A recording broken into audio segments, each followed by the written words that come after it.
Broadcasting live from Youngville, North Carolina and Ontario, Canada, this is Got Mead Live, a weekly show where Vicki Rowe and AJ Airmans bring you the mead news, meadery info, and mead-making discussions from all over, talking with mead makers, mead owners, industry mavens, and influencers.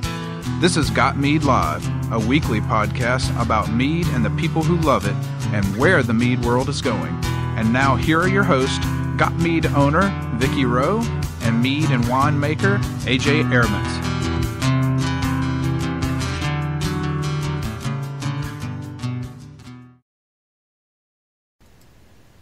Live from the den of the puppies of the apocalypse, Australia, where everything wants to kill you, the TARDIS, if Manny ever shows up, and the Bunny Pen in Ottawa, Canada, it's Got Mead Live. We're back! For those of you wondering where the hell we've been, well, we went to the AMMA Conference, the Mazer Cup, and then we kicked AJ back over to Canada, and Hamish and his buddy Bruce and I all headed off to South Florida, where they hooked up with Manny for a couple days while I went back to get my RV, then met them down there. We watched a rocket launch, we went snorkeling, we cruised Key West, we also airboat ride in the Everglades. We lazed about and drank a lot and sampled Australian meads and generally had a really effing good time. And I noticed yesterday you scored all my samples of Australian honey that are still in the RV. You left them there, so I put them away, you know? Sorry, nice. Can't have them back now, can you? Just don't tell my wife about the Tupperware. Is that her Tupperware? Okay, well, I'll wash it and mail it back, okay? They're cool little Tupperwares too. I won't tell her if you won't. Tonight we're gonna do kind of a recap of the AMMA Conference and the Mazer Cup, because 3 out of the 4 of us were there, and we're bringing on Bob Slanz, who's a home mead maker who attended both events, and Susan Ruud, owner of Prairie Rose Meadery in North Dakota, who was also there for both events. So they're gonna kind of give us their take on the events of the week while they were there, and we're gonna share some of our stories. Then we're gonna talk about all awesome mead we had. Then we'll probably talk shop. Yeah. So it's going to be a pretty unstructured show tonight, but I think we'll have a good time. It should be pretty nice. But and I'm tucking in with a bottle of Eden's heirloom blend Vermont ice cider. It's yummy, very yummy. Nice. It's going to be an empty 5 ml bottle by the end of the show. 500 ml, sorry. Oh, I was going to say. Yeah, I mean, one drink, you're done, yeah. Like those bottles of Australian mead that you brought with you, 1 ounce each. Such a tease. They were so good. That's still 6 times more than 5 ml. Yeah, well, you know.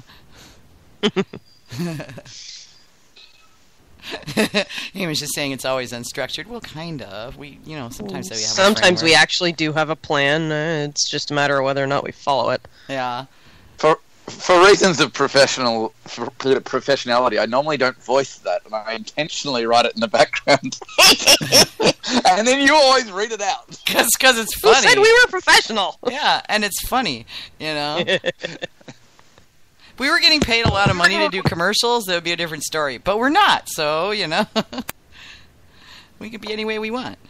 We have absolutely no way of guaranteeing any content for any of our listeners, and they seem to like what they're hearing. So right, yeah. I don't hear much by way of complaints, so that's just the way it is. So, all right, AJ, what you drinking? Indeed. I have got a bottle that I brought home with me from the Mazer Cup. It is a rosemary metheglin, I believe, and the brewer was Andrew Jeffkin. From Baltimore, and I'm enjoying it. It's not as good as when I first opened the bottle, but it's quite nice. I'm not detecting a whole lot of rosemary in it, but I'm not sure, again, how old this is, or I don't know the history of it.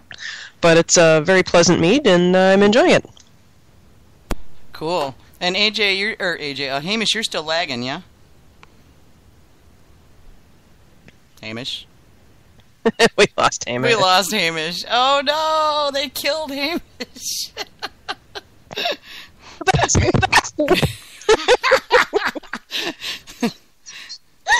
Hey, Mish, are you back yet? Are you back yet? Save us ourselves. There he is. He's banging on his mic, slamming his mic on the table, going, "Why won't this work?" So, what's this you're drinking to cure your jet lag? I've turned down the Bloody Mary that I came very close to having, and I'm just on coffee at the moment. Hair of the dog, what bit you? Yeah. Yeah, I haven't heard Mind from... you, there's every chance the next coffee will be an Irish coffee, so we'll see how we go. It could happen. Anybody's guess what could happen, but it could happen. Many things could happen. Yeah. So, okay, you guys were first timers. What was your what was the biggest impression you took away from the conference and the Mazer Cup? For me, the sheer size was pretty amazing.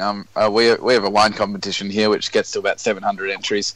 You guys had almost 1,000 entries over there, and they were all mead.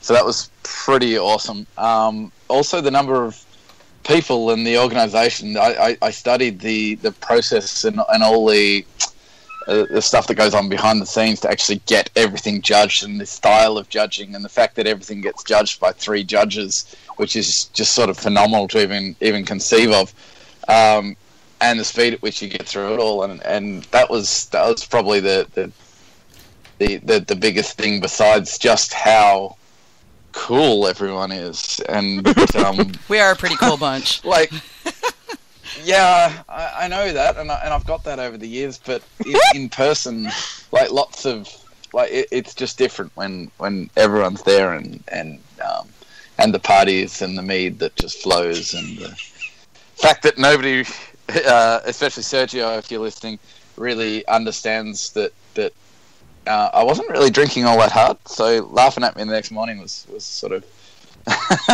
not all that relevant. But after the third day, I think he'd caught up to how well we Aussies can drink without getting too much of a hangover. Well, maybe not too much of a hangover, but you were pretty lit the night before. That last night, I was lit up like a beacon. That last night, I did. Like, come on, yeah, you were the very picture of the happy Aussie that night. I mean, you represented well. I just picked up my first Mazer Cup medal from my first Mazer Cup entry. I was pretty stoked. That was pretty awesome. Yeah, that ought to spur some of your fellow Aussies to take you on in competition next year, huh? Yeah, if you're listening, Joel will be listening, Anne will be listening, and yeah, I've got to recommend that our friends over at Thistle Meadery in South Australia, the commercial competition got next year, guys. I reckon you've got a shot. You got some good product. Oh yeah, you do have some good product. I'd say you have a good crack at things. Totally. So yeah, let's see more Aussie at the Mazer Cup, either in the person of Mead or in the person of the people and the Mead. Preferably. I had a grand time. Yeah. And I thought it was really great to be able to match up the faces and the voices. Because I've talked to a lot of people and I've emailed a lot of people, and it's nice to match up the names with some faces and some actual people. And getting a chance to meet everybody was really cool. And surviving my first trip on a plane and all that shit. You didn't die, yay! I didn't die. Well, I wasn't expecting to. I mean, I know honestly that the most likely, the most dangerous part of my trip was being driven to the train station. So I know this. And I mean, the pilot's got a vested interest in getting all of us back down on the ground, and I gotta trust him, right?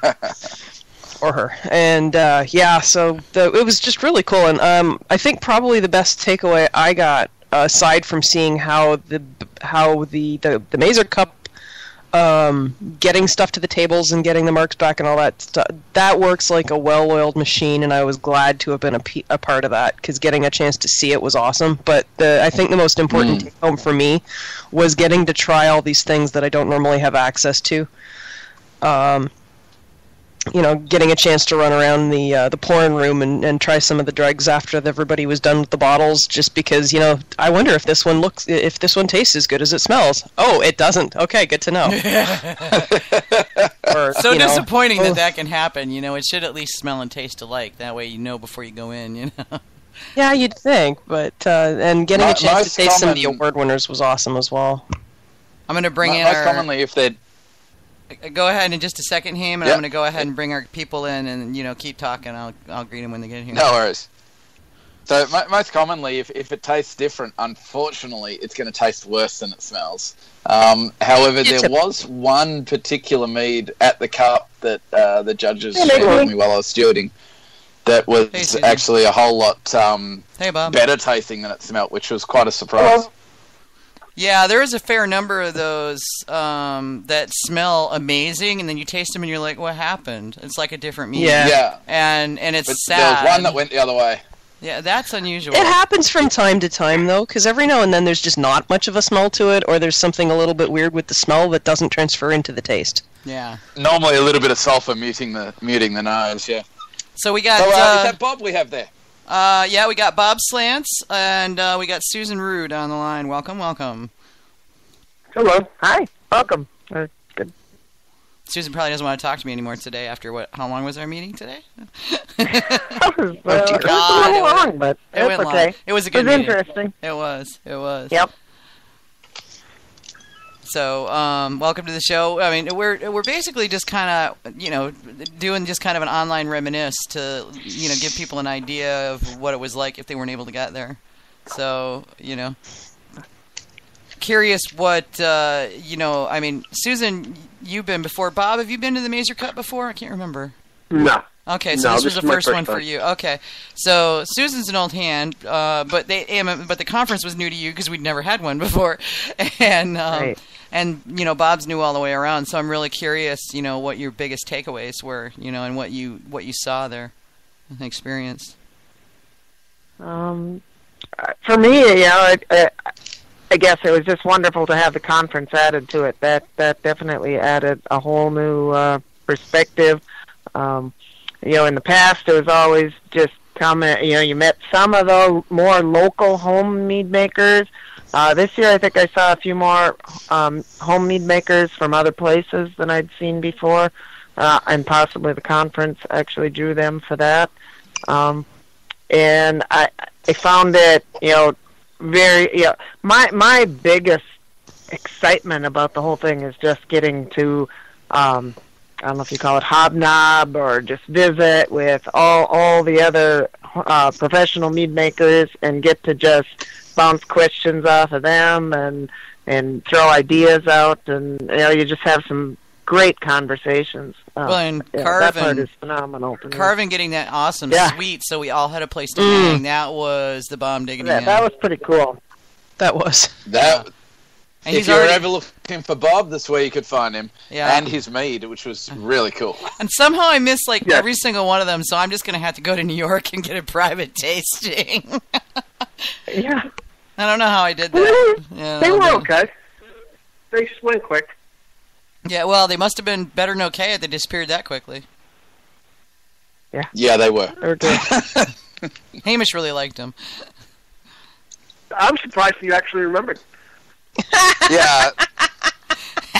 First time there was a lot of jet lag because you were up for 30 hours. Yeah, the jet lag and made you didn't me look eat. a lot worse than I was. And he didn't eat. Yeah, I know. Well, there's calories in meat. Only those sweet ones. Not a lot of protein, no. Not really.